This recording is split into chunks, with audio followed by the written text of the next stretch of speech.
Tae-sung stared out the window of the Horizon's Promise and wondered how he had ended up here. The stars stretched endlessly before him, cold and distant, much like his chances of making any real difference on this mission. He was just a cultural attaché, and not even a particularly important one. When the call came for volunteers to join the diplomatic mission to the Ashkari Empire, most of his colleagues had declined. They knew the truth that everyone whispered in the corridors of the diplomatic corps. This mission was going to fail. For 3 years, humanity had been trying to establish relations with the Ashkari. For 3 years, the insectoid empire had barely acknowledged their existence.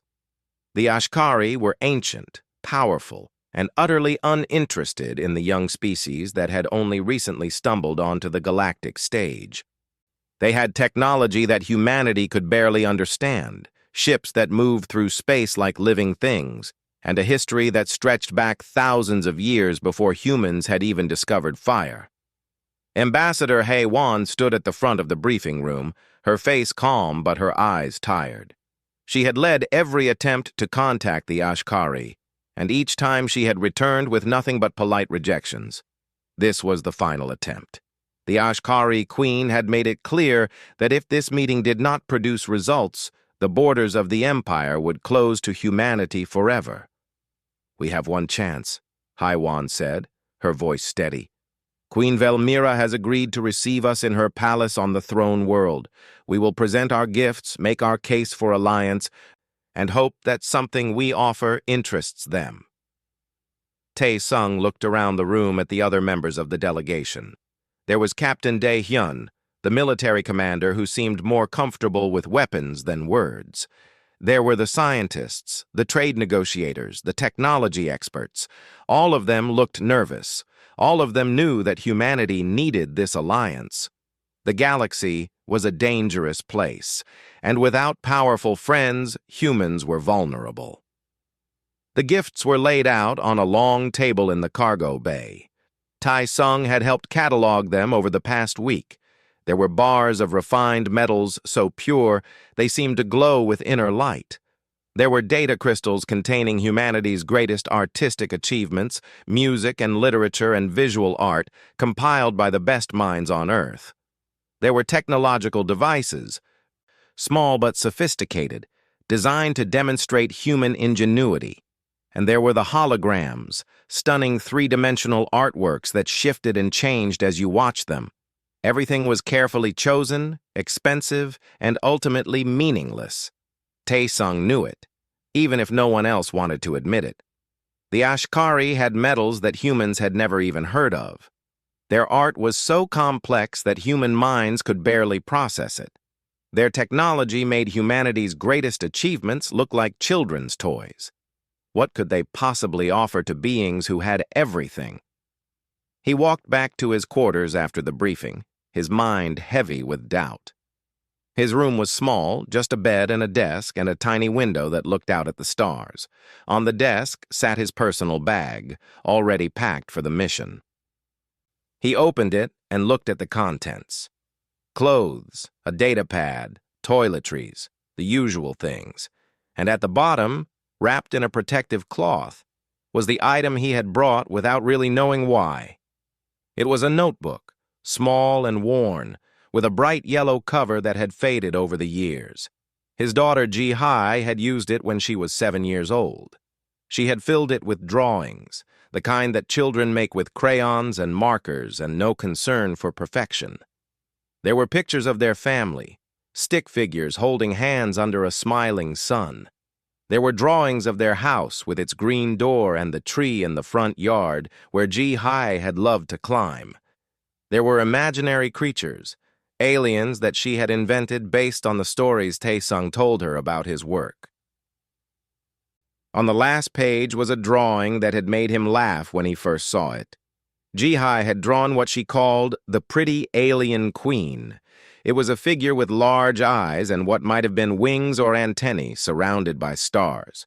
Underneath, in her careful 7-year-old handwriting, she had written, "I hope you're not lonely." Tae-sung had found the notebook while packing for this mission. Jihai was 15 now, focused on her studies and her friends, no longer the little girl who drew pictures for her father. He had looked at the notebook for a long time, feeling something twist in his chest. Then, on impulse, he had packed it. He told himself it was foolish, that he would never show it to anyone, that it would just stay at the bottom of his bag. But he brought it anyway.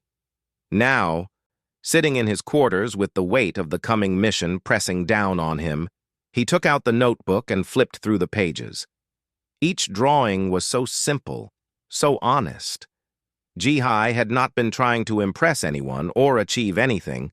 She had just been creating, expressing herself, sharing her view of the world. There was a purity to it that all the carefully prepared gifts in the cargo bay lacked. The ship's intercom crackled to life. All personnel, prepare for final approach to the Ashkari throne world. Arrival in 6 hours. Tae-sung closed the notebook and wrapped it back in its cloth. He put it at the bottom of his bag, under everything else.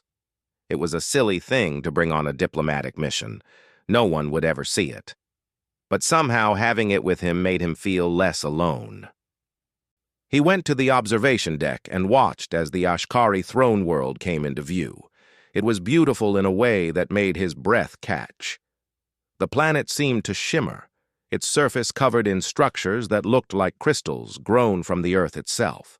Lights moved across its surface in patterns too complex to follow. Ships moved through the space around it, organic-looking vessels that seemed to pulse with life. Ambassador Haiwan joined him at the window. "Impressive, isn't it?" she said. "Yes," Tae-sung replied.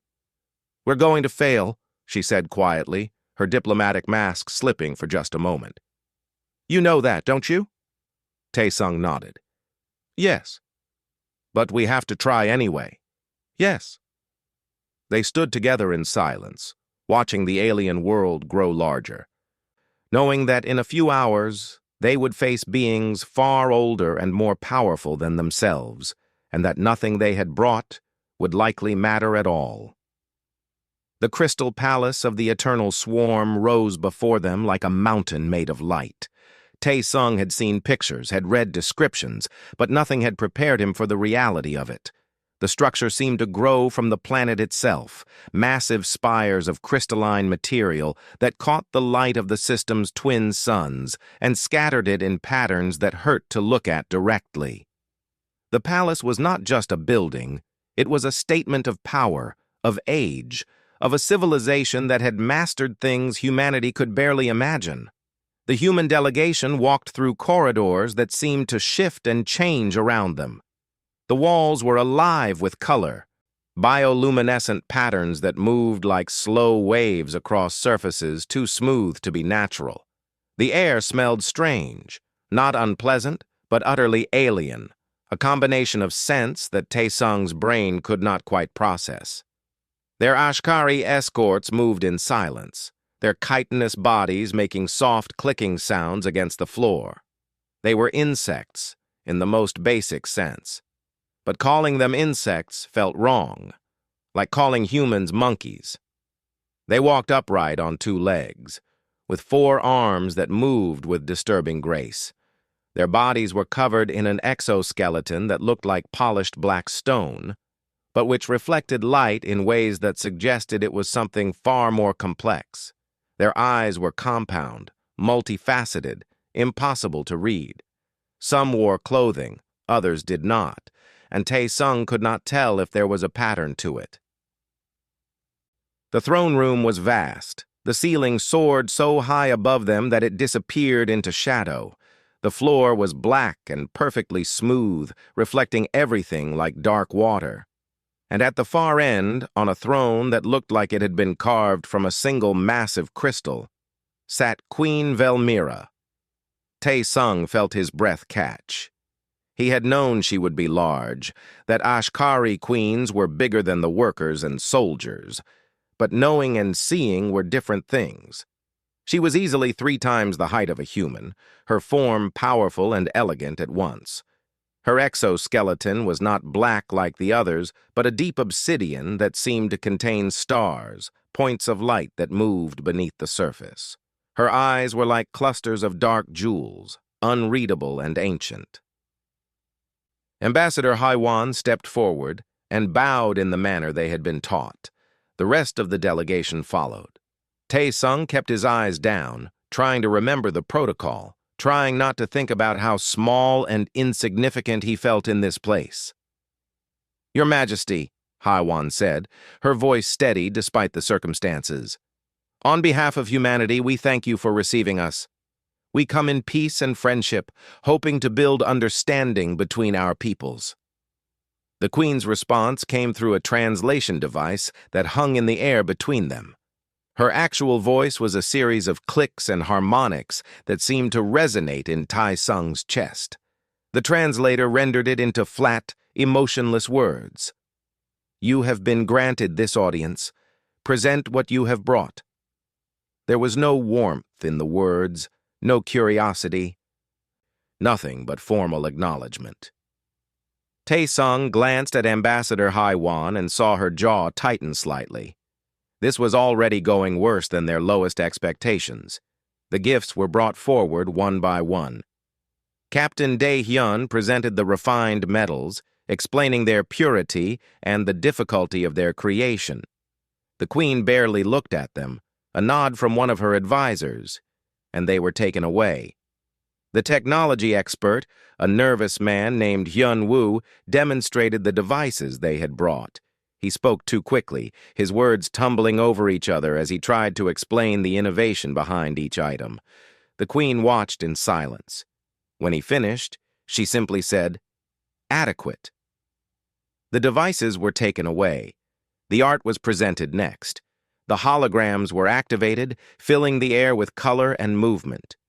They were beautiful, truly beautiful, the work of humanity's greatest artists. Tae-sung had spent hours looking at them during the journey, marveling at the creativity and skill they represented. The Queen watched for exactly 30 seconds. Then she raised one hand, and the holograms were shut off. "We have seen sufficient examples of your culture," she said. "Is there more?" Haewon's face remained calm, but Tae-sung could see the tension in her shoulders. "Your Majesty, we had hoped these gifts might demonstrate humanity's desire for friendship, our willingness to share what we have." "You have nothing we need," the Queen said. Her tone was not cruel, just factual. "Your metals are common, your technology is primitive. Your art, while pleasant, lacks the complexity we find engaging. We are not rejecting you out of malice, but out of pragmatism. An alliance requires mutual benefit. What benefit do you offer us?" The question hung in the air like a blade. Haewon opened her mouth, closed it, tried again. "We offer perspective, a new voice in the galactic community, fresh ideas." "We have heard countless new voices over the millennia," the Queen said. "Fresh ideas become old ideas given enough time. And we have had considerable time." Tae-sung watched the Queen as she spoke, really looked at her for the first time. It was hard to read emotion in that alien face, but something about her posture struck him. She sat perfectly still on her throne, her forearms arranged in a formal position that suggested ritual rather than comfort. Her head was held high, her eyes forward, everything about her screaming power and authority. But underneath it all, Tae-sung saw something else. It was in the way she held herself, too rigid, too controlled. It was in the long pause before she spoke, as if each word required effort. It was in the way her bioluminescent patterns moved across her exoskeleton, slow and dim rather than bright and active like those of the Ashkari around her. She looked tired, not physically tired, but tired in a way that went deeper than the body, tired in the soul, if such beings had souls. The meeting was ending. Tae-sung could feel it. Ambassador Haiwan was making one last attempt to salvage something, anything, from this disaster. The other delegation members looked defeated. Captain Dae-hyun's hand rested on his ceremonial weapon, not threateningly, just a nervous habit. The whole thing had taken less than an hour. "We thank you for your time, Your Majesty," HFY said finally, her voice hollow. "We will not trouble you further." "You have conducted yourselves with dignity," the Queen replied. "That is worth noting, but it is not enough. This audience is concluded." The Ashkari escorts began to move forward, ready to lead the humans back out of the palace, back to their ship, back to Earth to report their failure, back to a future where humanity would have to face the galaxy alone. Tai Sung felt something in his chest, a sudden pressure. He thought of Ji-Hai's notebook in his bag back on the ship. He thought of that drawing on the last page, the childish picture of an alien queen with the words underneath. "I hope you're not lonely." Standing in this vast throne room, watching this ancient being sit alone on a crystal throne, surrounded by subjects but somehow isolated, Tai Sung thought that maybe, just maybe, his 7-year-old daughter had seen something that all the diplomats and experts had missed. The delegation walked in silence back through the crystal corridors. No one spoke. What was there to say? They had failed, just as everyone had expected. Soon they would be back on the ship and then back on Earth, and this whole mission would become another footnote in humanity's brief and unsuccessful attempts at galactic diplomacy.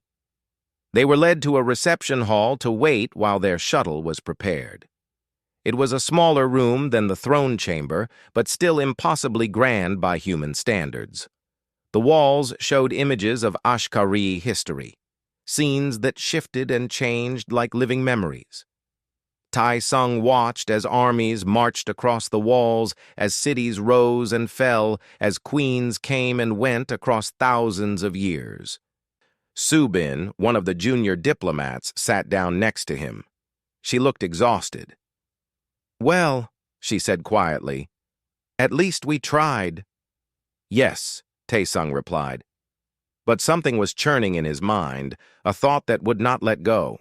He kept seeing the Queen's face, that sense of deep weariness that radiated from her despite all her power and majesty. He kept thinking about the notebook in his bag. "I'm going to do something stupid," he said suddenly. Subin looked at him sharply. "What?" "I need to go back to the ship. I need to get something." "Tai Sung, we're leaving soon. Just wait. I can't wait." He stood up, his heart pounding.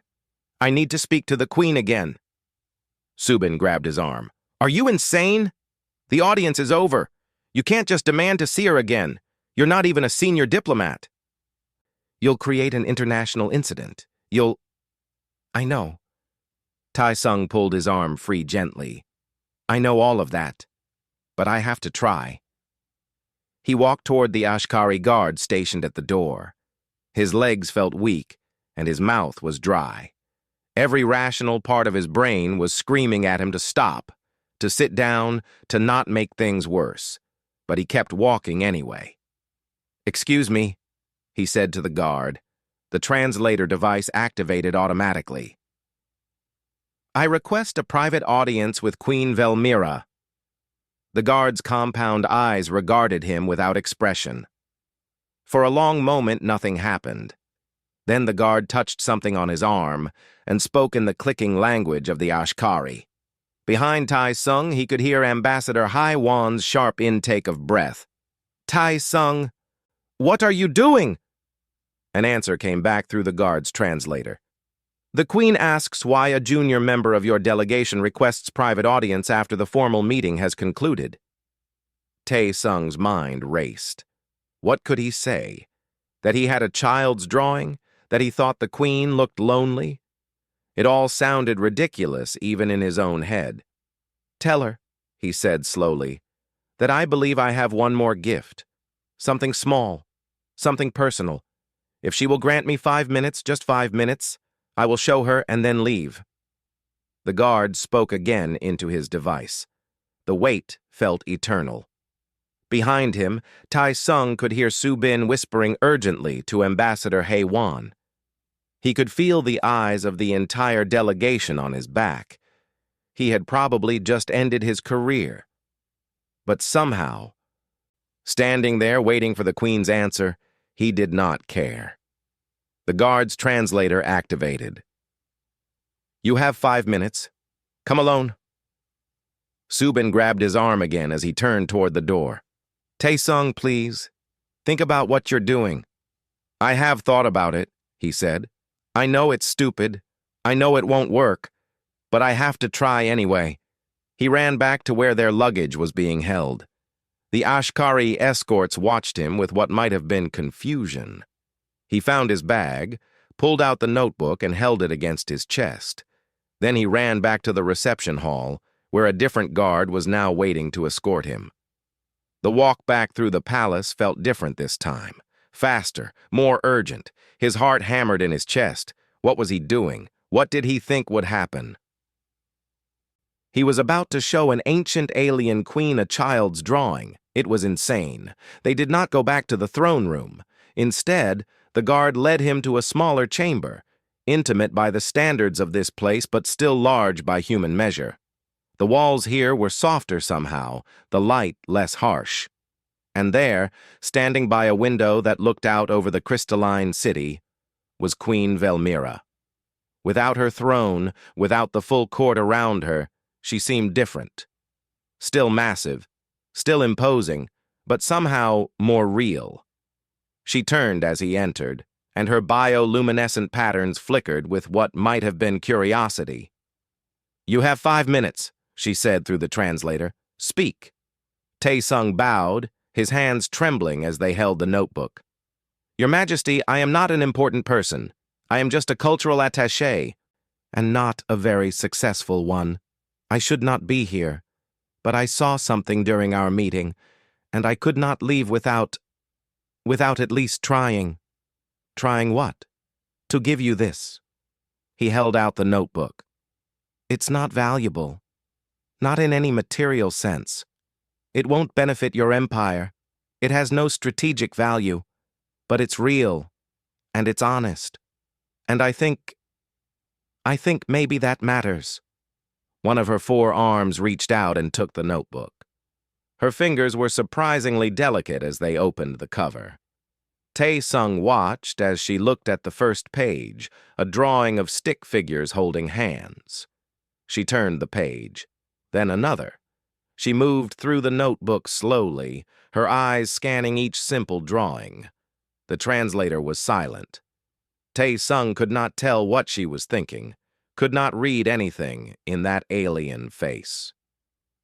She reached the last page, the drawing of the alien queen, with its childish lines and bright colors, the words underneath, "I hope you're not lonely." Queen Velmira became absolutely still. Her bioluminescent patterns stopped moving. For a moment, Taesung thought he had made a terrible mistake, that he had somehow offended her. He opened his mouth to apologize, to take it back. Then the queen spoke, her voice different somehow, even through the flat translator. "Who made this?" "My daughter. Her name is Ji-hai. She was 7 years old when she drew those pictures. She's 15 now. I found the notebook when I was packing for this mission, and I don't know why I brought it. It seemed foolish. But when I saw you today, when I saw how you looked sitting on that throne, I thought of this last page. I thought maybe—" He trailed off, unsure how to finish. "You thought I looked lonely," the queen said quietly. "Yes," Taesung admitted. "I'm sorry if that's insulting. I'm sorry if I've overstepped. I couldn't leave without at least trying to—" "Everyone out," the queen said suddenly, her voice sharp. The guards who had been standing at the edges of the room immediately moved toward the door. "Close the doors. I wish to speak with this human alone." The doors sealed with a soft sound. Taesung was alone with the queen of the Ashkari Empire, holding his daughter's old notebook, with no idea what would happen next. The silence in the room felt heavy. Queen Velmira stood by the window, still holding the notebook in her hands. Taesung waited, his heart pounding, unsure if he should speak or stay quiet. Outside the window, the crystal city stretched away into the distance, beautiful and cold. Finally, the queen spoke. How long do humans live? The question surprised him. About 80 years on average. Some live longer, some shorter. Why do you ask? And your daughter? She is 15 now. She will live perhaps 65 more years if she is fortunate. Yes, probably. Then she will die. It was not a question, but Tae-sung answered anyway. Yes, she will die. We all will. The Queen's bioluminescent patterns shifted, moving in slow waves across her exoskeleton. I have lived for 4,000 years, she said. I will live for thousands more. Ashkari queens do not die of age. We are functionally immortal. Tae-sung felt his breath catch. 4,000 years. He tried to imagine it and could not. That must be incredible. It is a curse, the Queen said, and there was something in her translated voice that sounded almost like pain. Do you know what it means to live for 4,000 years? No. I can't imagine. It means I have watched everyone I have ever cared about die. It means I have ruled for so long that the empire I built has become a prison.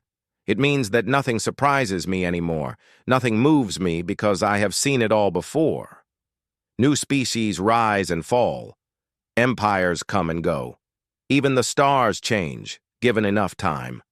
And I remain, forever watching it all happen again and again. She turned from the window to face him directly. Ashkari queens are not born human. We are created. We are made by the collective will of our people when they need new leadership. We emerge fully formed, with the genetic memories of our predecessors, ready to rule. We do not have childhoods. We do not have parents. We have purpose and power and eternal life. But we do not have families. Tae-sung thought of Ji-hai, of watching her grow from a baby to a child to the young woman she was becoming. He thought of all the small moments, the drawings and the bedtime stories and the scraped knees he had bandaged. That sounds unbearably lonely, he said quietly. Yes, the Queen agreed. It is. For the first few centuries I did not notice. There was so much to do, so much to build. I had friends among my people, advisors I trusted, warriors I admired. But they aged and died, and new ones came, and they aged and died, and new ones came after them. After 2,000 years, I stopped forming close bonds. It hurt too much to lose them. After 3,000 years, I stopped feeling much of anything at all. She looked down at the notebook in her hands. And then you show me this, drawings made by a child who will be dead in the span of time it takes me to blink, historically speaking. Simple pictures made with simple tools, showing simple joys. A family, a home, dreams of space and aliens and kindness.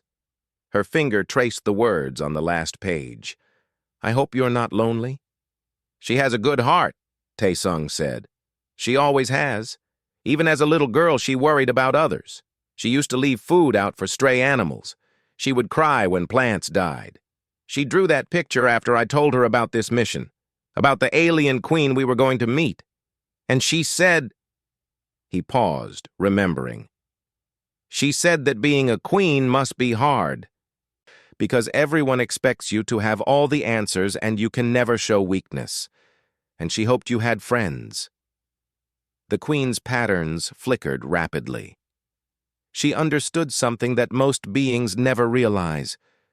Your daughter, at 7 years old, saw a truth that my own people have forgotten after thousands of years of my rule. What truth? That power and loneliness often walk together. That age does not mean wisdom. That being eternal does not mean being fulfilled. The Queen moved to a seat by the window, a structure that adjusted to her form. She gestured for Tae-sung to sit as well. Tell me about your daughter. Tell me about your family. And so he did. It felt strange at first, sitting with this ancient alien being, talking about Ji-hai's love of music and her struggles with mathematics. About his wife and how they had met, about the small apartment they lived in on Earth, with its view of the city and the park where Jihai used to play, about family dinners and arguments over homework and lazy Sunday mornings. The Queen listened to every word. She asked questions, simple questions about human life and death and family.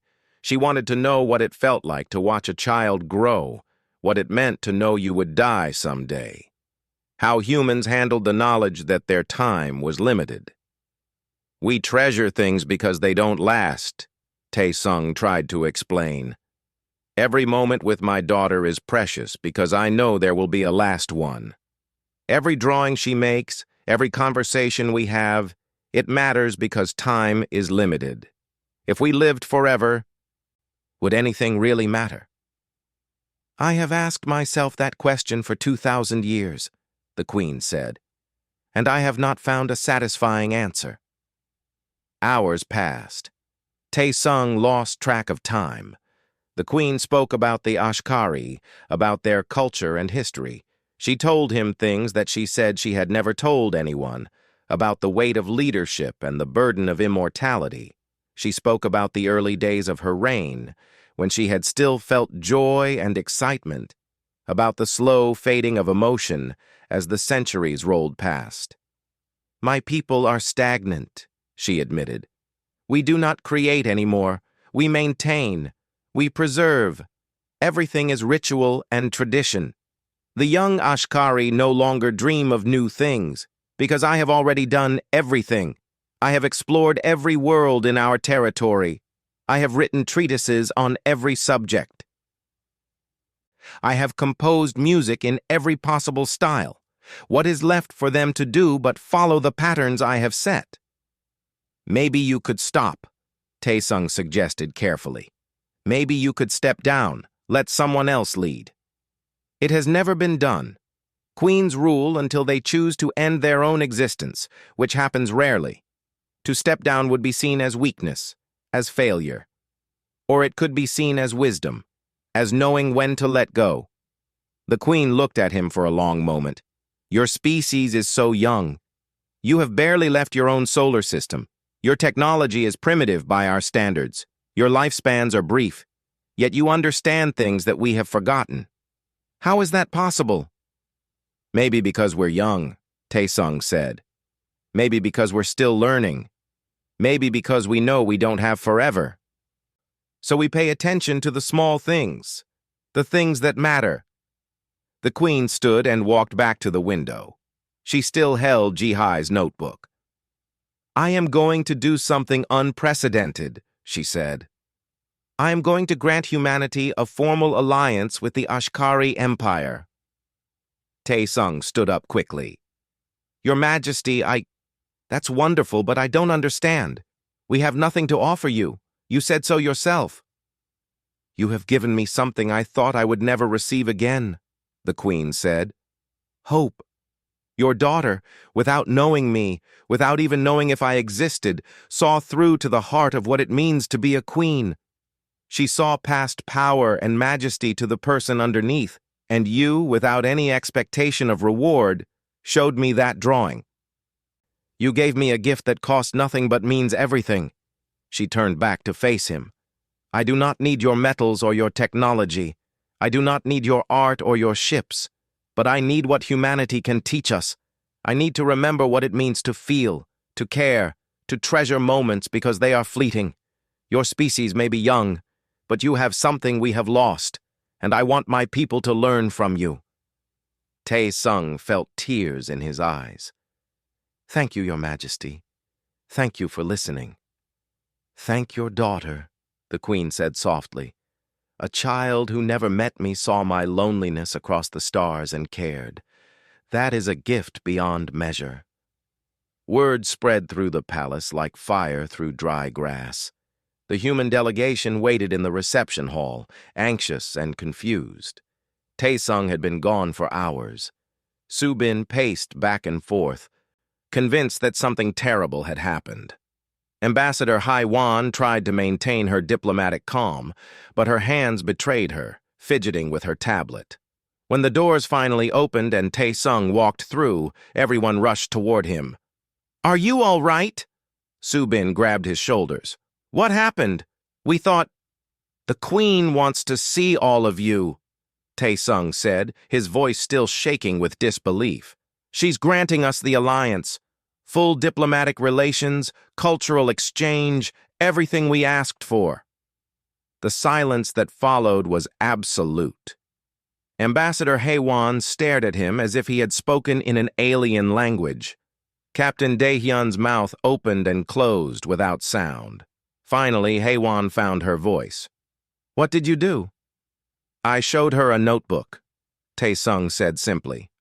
My daughter's drawings, and we talked.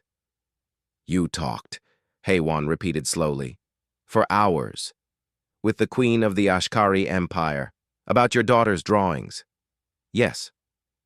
And now she wants to give us everything we asked for. Yes. Captain Daehyun laughed, a slightly hysterical sound. I've been in the military for 20 years, and that is the strangest mission report I've ever heard. But there was no time for more questions. The guards were waiting to escort them back through the palace. This time they went to a different location, a garden that Tae-sung was told no outsider had ever been allowed to enter. It was beautiful in a way that made his chest ache. The plants were bioluminescent, glowing in soft colors that seemed to pulse with life. Water flowed through channels carved in crystal. The air was warm and smelled of things he had no names for. Queen Velmira stood at the center of the garden, and next to her was an Ashkari that Tae-sung had not seen before. He was smaller than the queen, but larger than the workers, his exoskeleton marked with patterns that suggested age and importance. This is Lord Cretan, my chief advisor, the queen said as they approached. He has concerns about my decision. I have invited him to hear our discussion. Lord Cretan's translator activated. His voice was sharp, skeptical. Your Majesty honors these humans beyond reason. They have nothing to offer our empire. Their species is barely out of its cradle. Why grant them an alliance? Because they have reminded me of something I had forgotten, the queen said. But I do not expect you to understand yet. That is why I have asked for others to join us. 2 more humans arrived, brought from the ship. Young-ho, the mission's xenopsychologist, looked nervous but excited. Yoon-ji, the communications specialist, carried several devices designed to help bridge language and cultural gaps. I want to understand, the queen said, addressing them all. I want to know why your species values life the way you do. I want to understand what it means to be human, to know that you will die, and yet still find joy and meaning. I want you to help me bridge the gap between our peoples. What followed was unlike any diplomatic meeting in human history. They sat in the garden, humans and Ashkari together, and simply talked. Not about trade agreements or military alliances, but about life and death and meaning. Young-ho, once he overcame his initial nervousness, proved invaluable.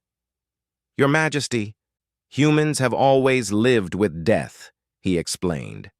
It shapes everything about us, our art, our philosophy, our relationships. We form deep bonds because we know they won't last forever. We create because we want to leave something behind.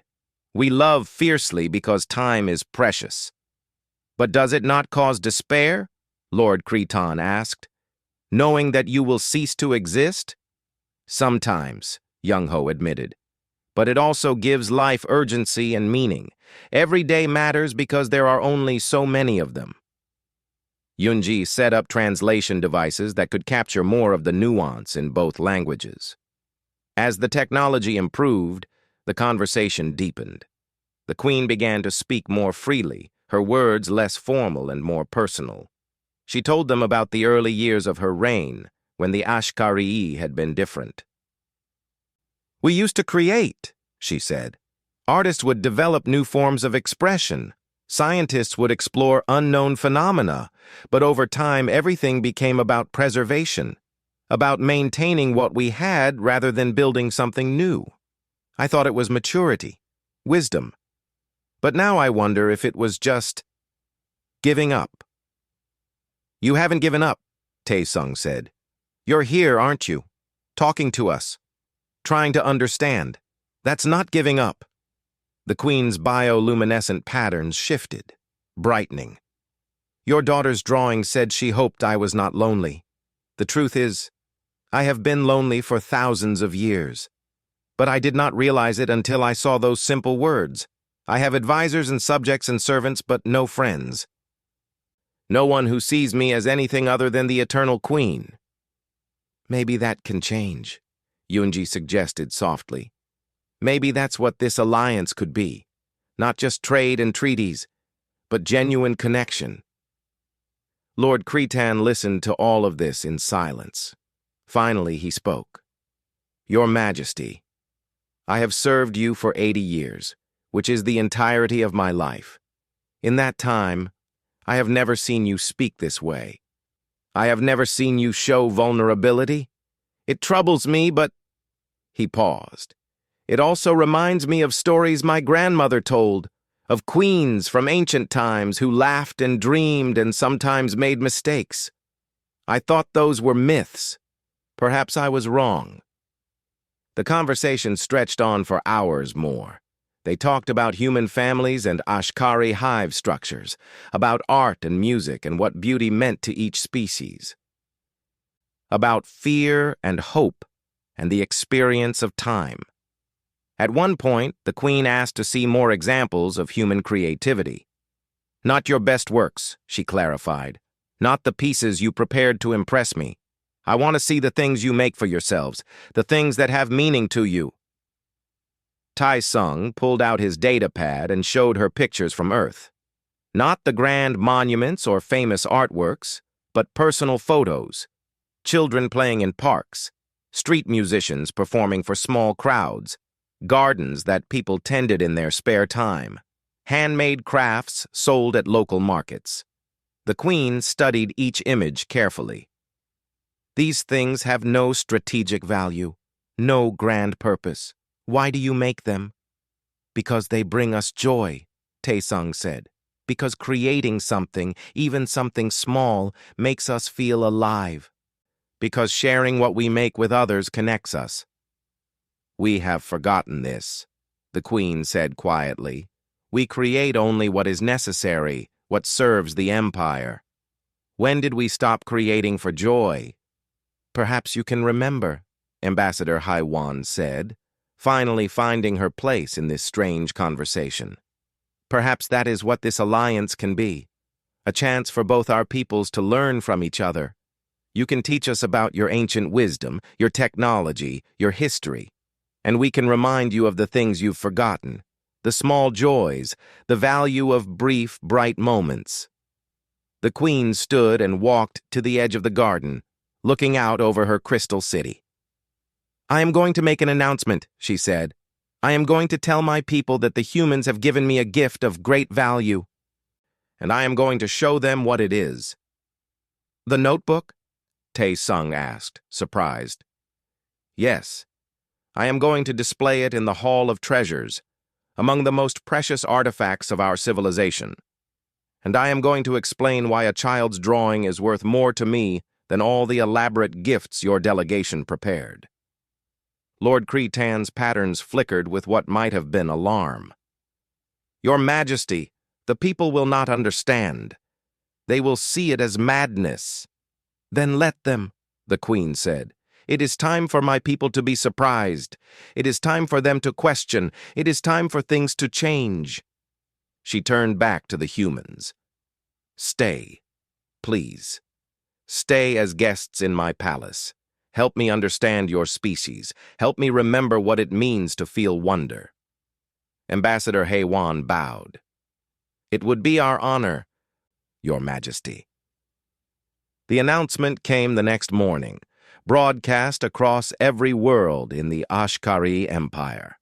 Queen Velmira stood before her people, and for the first time in centuries, she spoke not as an eternal ruler, but as a person who had learned something new. I have lived for 4,000 years, she said. I have accumulated wealth beyond measure, knowledge beyond counting, power that shapes worlds. Yesterday, a human gave me the most valuable gift I have received in 1,000 years. It is a notebook filled with drawings made by his child. I am placing it in our Hall of Treasures, and I invite all of you to see it and understand why. The Ashkari council chambers erupted in chaos. Lord Cretan stood before the assembled advisors and nobles, trying to explain what had happened. Many demanded that the queen be examined for illness. Some suggested that the humans had used some form of mind control. Others simply sat in stunned silence. "The queen has not been compromised," Cretan said, his voice steady despite the turmoil around him. "I have spoken with her at length. She is as sharp and intelligent as ever. But she has changed. She has remembered something that we have all forgotten." "What could a primitive species possibly teach us?" demanded one of the military commanders. "We are superior in every measurable way." "Are we?" Cretan asked. "When was the last time any of us created something new? When did we last feel wonder? When did we last question the way things have always been done?" He paused, letting his words sink in. "The queen has been lonely for millennia, and none of us saw it. A human child who never met her saw it immediately. Perhaps that tells us something about ourselves." In the Hall of Treasures, crowds gathered to see the notebook. It sat in a climate-controlled case, surrounded by ancient artifacts and priceless works of art. Next to it was a plaque explaining its significance in the Queen's own words.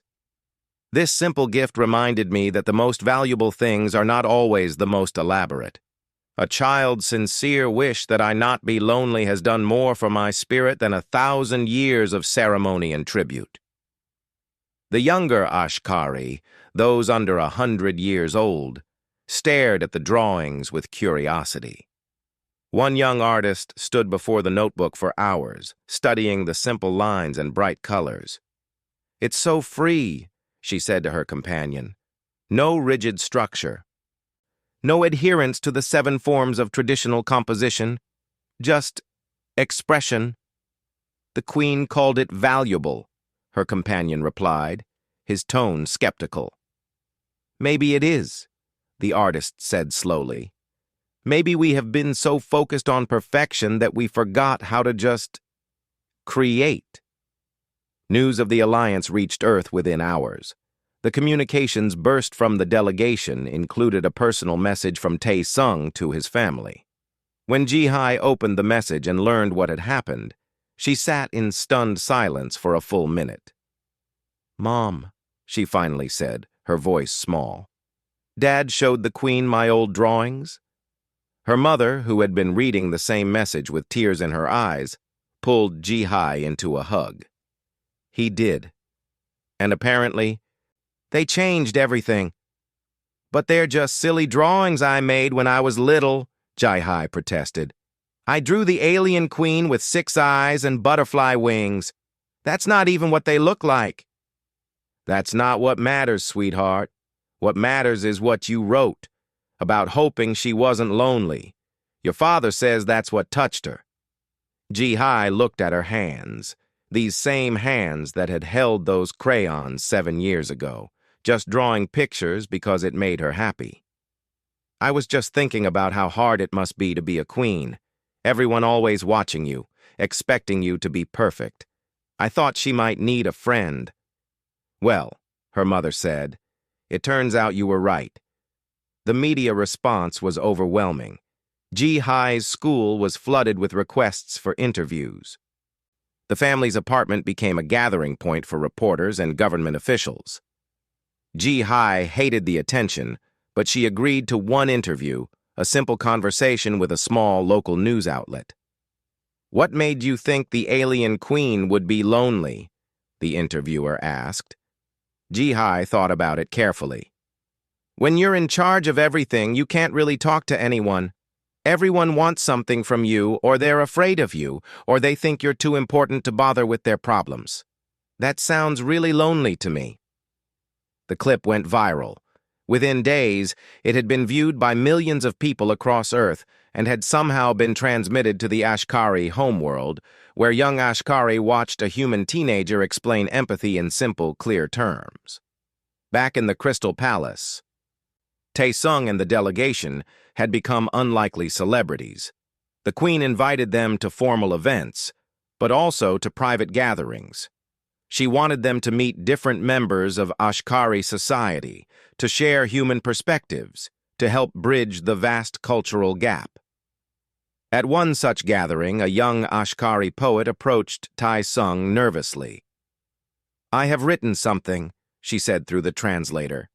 "Inspired by your daughter's gift. May I share it?" "Of course," Tae-sung said. The poet's words, translated into human language, spoke of rediscovering wonder, of looking at the stars and seeing not conquered territory, but mystery, of creating not to preserve tradition, but to express feeling. It was raw and unpolished and absolutely beautiful. When she finished, the room was silent. Then the Queen, who had been listening from her seat of honor, began the Ashkari equivalent of applause, a complex pattern of clicks and harmonics. Others joined in. "This is the first new poem written in our empire in 50 years, the Queen said. "And it exists because a human child drew pictures in a notebook." But not everyone was happy with the changes. A faction within the council, led by some of the older military commanders, began to push back. They argued that the Queen was being influenced by aliens, that the traditional ways were being abandoned, that the empire's strength came from stability and consistency. Lord Cretan found himself caught between two worlds. He had served the old way his entire life, but he could not deny what he had seen in the Queen's garden, the spark of life that had returned to her eyes. The way she had spoken about remembering how to feel. "Change is dangerous," one of the military commanders argued in a private meeting. "We have survived for thousands of years by following proven methods." "And we have stagnated for thousands of years," Cretan replied. "When was the last time we felt truly alive? When did we last create something new rather than maintaining something old? The Queen is not being controlled. She is waking up, and perhaps it is time we all did." The Queen made another announcement. She was establishing cultural exchange programs with humanity. Ashkari artists would travel to Earth to learn about human creativity. Human students would come to the Ashkari worlds to study their ancient knowledge. It would be a true exchange, not a one-sided transfer of technology or resources. "I have been asked why I am doing this," the Queen said in her speech. "Why I am allowing these young, primitive humans to influence our society. The answer is simple. They have something we lost: joy, wonder, the ability to treasure brief moments because they know those moments will not last forever. They create not for posterity, but for the pleasure of creation itself. They love fiercely because they know love is finite. These are not primitive traits. These are precious ones." Young Ashkari began to embrace the changes eagerly. They started creating art that broke traditional forms. They questioned ancient practices, not out of disrespect, but out of genuine curiosity. They sought out the human delegation, wanting to learn, to understand, to connect. The older generation watched with a mixture of concern and cautious hope. Some remained resistant, clinging to the old ways, but others, like Lord Cretan, began to see the value in what was happening. "The Empire was dying," Cretan admitted to Tae-sung during one of their conversations. "We did not realize it because the death was so slow. Thousands of years of slow decline into perfect, sterile preservation. The Queen's gift to us is not just the alliance with humanity. It is permission to live again, to change, to grow, even if that growth is sometimes messy and unpredictable." News of the cultural transformation spread across the galaxy. Other alien species watched with interest as the ancient Ashkari Empire, long known for its rigid traditions and conservative approach, began to evolve before their eyes. And at the center of it all was a simple notebook, filled with a child's drawings, displayed in a place of honor as a reminder that sometimes the smallest gifts carry the greatest weight.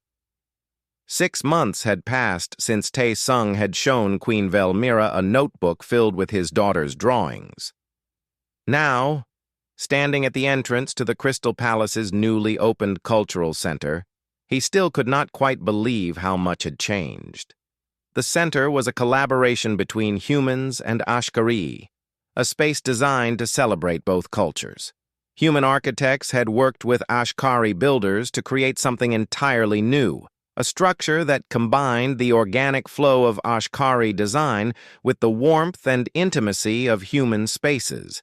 Inside, the walls displayed both the complex shifting patterns of Ashkari art and the simpler, more direct expressions of human creativity. Today was the opening of the first human Ashkari cultural festival, and beings from across the galaxy had come to witness it. Tai Sung watched as crowds moved through the center, humans and Ashkari mixing together in ways that would have seemed impossible just months ago. His family had finally arrived on the Ashkari homeworld. Ji-hee stood next to him, her eyes wide as she took in the crystal city. She was taller than he remembered, her face more mature. 15 was such a transitional age, caught between childhood and adulthood. But when she looked at him, he could still see traces of the 7-year-old who had drawn pictures in a yellow notebook. "This is all because of you," he said softly. Ji-hee shook her head. "I just drew some pictures, Dad. You're the one who showed them to the Queen. You saw something that no one else did. You understood something that trained diplomats and experts missed." "I just thought she might be lonely," Ji-hee said, her voice uncertain. "I didn't think it was that special." "That's exactly why it was special," a new voice said. They turned to find Queen Velmira approaching, her massive form moving with surprising grace. Despite seeing her several times over the past months, Tai Sung still felt a flutter of nervousness in her presence. "Your Majesty," he bowed, and Ji-hee awkwardly attempted the same gesture. "You must be Ji-hee," the Queen said, her translator rendering her words into human speech. "I have wanted to meet you for some time." Ji-hee's eyes went wide. You wanted to meet me?" "Very much. Come, walk with me. I have something to show you." The Queen led them through the cultural center, past displays of Ashkari history and human achievement, past groups of young Ashkari learning human music and human students studying Ashkari science. They reached a quieter section, a garden that had been designed to blend elements of both worlds. Earth plants grew alongside bioluminescent Ashkari flora, creating something entirely new. "This is the Memorial Garden," the Queen explained. "It is dedicated to the beauty of impermanence. Everything here is designed to change, to grow, to eventually die and be replaced. It is the first Ashkari space ever created with the understanding that things should end." Ji-hee walked through the garden, touching leaves and flowers with gentle fingers. "It's beautiful," she said. "It exists because of you," the Queen said. "Because you understood something about me that I had forgotten about myself. You saw past power and age and empire to the person underneath. You cared whether someone you would never meet was lonely. That kind of empathy, that ability to connect across vast differences, that is what makes humanity special. But Ji-hee trailed off, searching for words. "I just thought about how I would feel if I was queen, and I had to be perfect all the time, and everyone was watching me, and I could never just be normal." It sounded sad. "It was sad," the Queen agreed. "I was so caught up in duty and responsibility that I had forgotten how to simply exist. Your father's gift reminded me, and that reminder has changed everything. They walked to a central area where a large group had gathered. Human children and young Ashkari sat in circles, creating art together. Tae-sung watched as a human girl showed an Ashkari boy how to use watercolors, while the Ashkari demonstrated how to create patterns that shifted and changed with light. "This is the Festival of Small Gifts," the Queen explained. "It is a new tradition I have established. Every year, Ashkari citizens exchange personal, meaningful items, not expensive things, not status symbols, but objects that have genuine emotional value. The idea came from your notebook." An Ashkari approached Ji-hai hesitantly. She was young, her exoskeleton still showing the lighter colors of youth. "I made something for you," she said through her translator, "to thank you." She held out a small sculpture, delicate and intricate. It was carved from crystal and showed a human child and an Ashkari queen standing together, looking up at stars. Ji-hai took it carefully, her hands trembling. "It's beautiful. Thank you. I wish I had something to give you." "You already gave us something," the young Ashkari said. "You gave us permission to feel again, to create for joy rather than obligation. The Queen tells us about your drawings often, about how you made them just because you wanted to, not because anyone asked you to. That changed how we think about art." More young Ashkari gathered around, eager to meet the human girl whose childhood drawings had sparked a cultural revolution. Ji-hai looked overwhelmed but answered their questions as best she could. Yes, she still drew sometimes. No, she had not expected anyone important to ever see her old notebook. Yes, she thought the Ashkari people seemed nice, even if they looked very different from humans. Tae-sung watched his daughter handle the attention with surprising grace. She was honest, speaking from the heart rather than trying to say what she thought people wanted to hear. It was the same quality that had come through in her drawings, that unfiltered genuineness that had touched an ancient queen. Ambassador Hae-won joined him, a rare smile on her face. "This is unprecedented," she said. "Multiple species are requesting to establish similar cultural exchanges with us. They want to understand what makes humanity special, what made the Ashkari change their entire approach to life." "It's not humanity that's special," Tae-sung said. "It's empathy, connection, the willingness to see others as people rather than just aliens or resources." "Perhaps," Hae-won agreed, "but your species seems particularly good at it. Must be something about knowing you will die, makes you value life more." As the day progressed, the festival grew more lively. Human musicians played alongside Ashkari performers, creating music that neither species could have made alone. Artists collaborated on pieces that blended both aesthetic traditions. Children of both species played games that required no common language, just laughter and shared joy. At the center of it all, in a place of honor, was the original notebook. It had been moved from the Hall of Treasures to the Cultural Center, where more people could see it.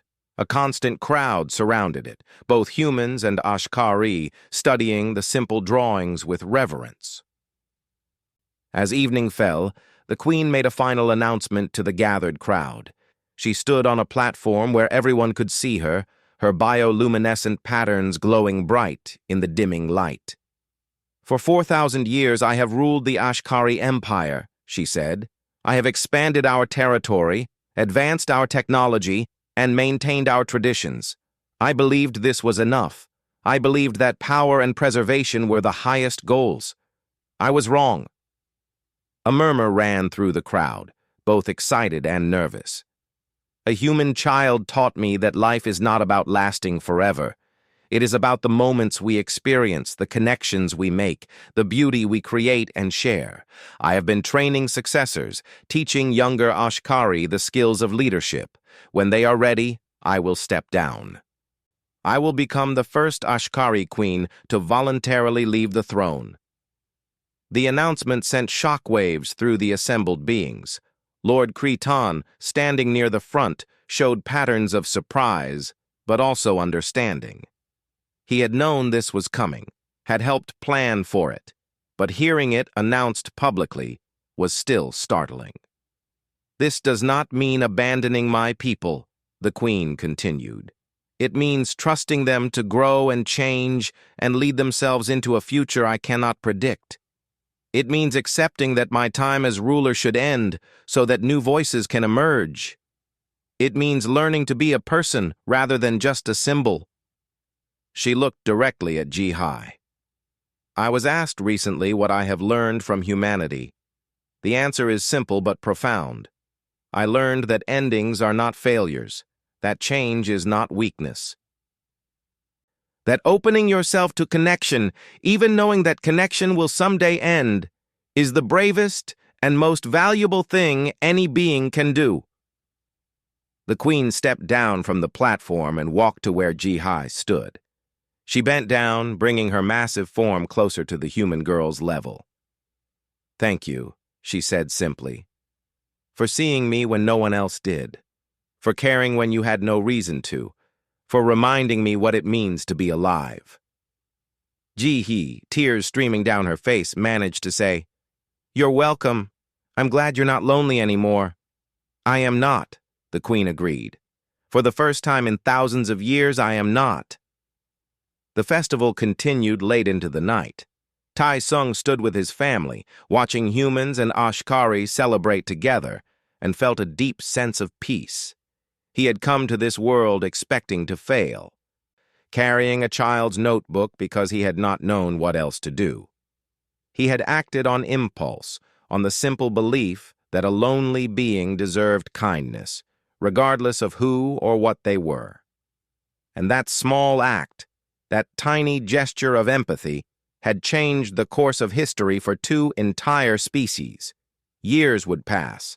The alliance between humans and Ashkari would grow and deepen. Other species would join, creating a coalition based not on power or technology, but on genuine connection and mutual respect. The galaxy would change in ways both small and large.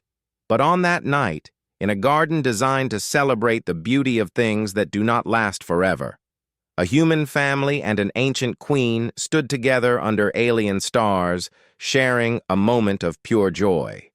And in the cultural center behind them, a yellow notebook filled with simple drawings remained on display, an eternal reminder that sometimes the smallest gifts carry the greatest weight, and that caring for another being, even a stranger across the stars, is perhaps the most human thing of all.